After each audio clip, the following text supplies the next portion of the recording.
got to be happy with that effort. I mean, 7 out of the last 8 getting points, so a big win on home ice, and you cap it off with Gavin Bryant getting the empty netter, naming him captain.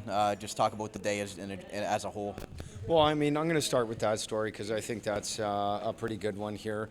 Gavin is a natural-born leader. I mean, he's got so much leadership skills in his body, and it's just from watching him be the person that he is. He doesn't have to try. It's natural. The way he treats everybody, the way he prepares himself, the way he plays the game, it's an honest day's work for him every single day, and he is the natural choice, and that's somebody that I personally believe in because I know everybody else does at the same time, too. So to watch him take a face-off with his sister dropping it there at the opening face-off, and then to cap off the game after being named captain with an empty net goal to seal that victory, which is a big victory for us. And the first 4-game point streak under new ownership, Darren Dodobler,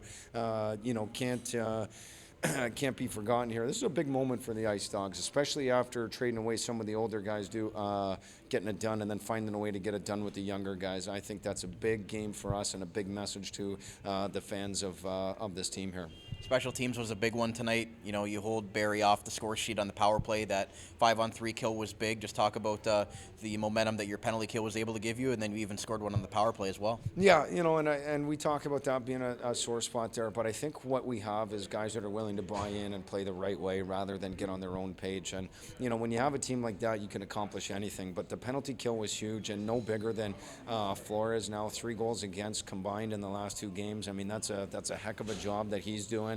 And he's finding his groove, and this is why he's gotten so many starts, so we can find that little groove and play the way he's playing right now, and he's giving us a chance to win every single game. So the puck stops right there with Flores, and he's been going great, and like you said, gave us momentum, and we found a way to get pucks through and to the net here, and that's what good things happen. Scored 3 goals from the hash marks in here to win us the game. So the special teams were big, and that was a big difference in the outcome tonight.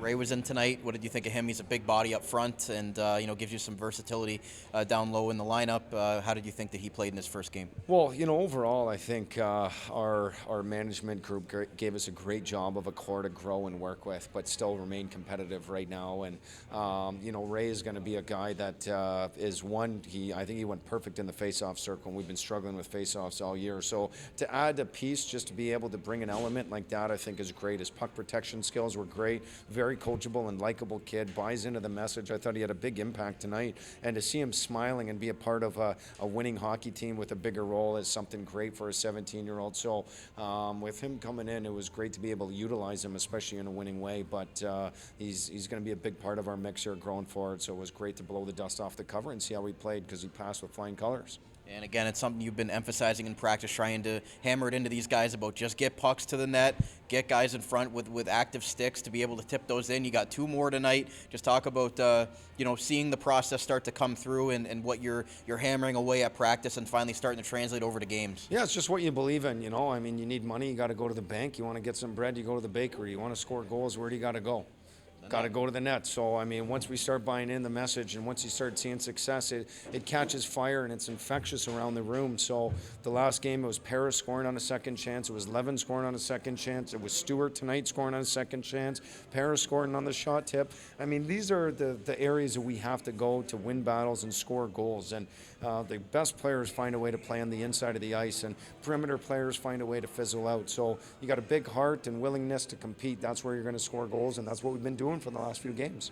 Lastly, you were short a couple of bodies tonight, but you rallied around it. You had guys double shifting, Brian on that 4th line, and I want to end off William Stewart getting his first career goal. He's been here a couple of years, and he's been grinding away, and he's been scratched a few games, but keeps his head high and keeps it positive. So just how happy were you for Stewart to finally get that first one? It wasn't just me. Everybody is happy for Stu. We know the struggle. Even for me during my pro career, I was always one of the extra guys, depth players. I was never a goal scorer, so I know what it felt like that few times where you do get the offensive side of it. But more so than anything, it was the timing of it. They score 1 goal. Next shift, we come back with them, and they tie it up. I mean, it was a huge momentum goal, and I thought he was great. He won the battles, went to the net, and just, is a guy that everybody loves and can rally around right now. And to see him get his first one, is really big for us because I know it means a lot to the kid. And so it was a long time coming. Great to see him get rewarded, and we hope like Zod or Galliano, once they get one, the floodgates open for for somebody like himself. So very proud of Willie Stewart to get that goal, and hopefully it's the first of many for him. Thanks, Coach. We'll talk tomorrow. Thank you, guys.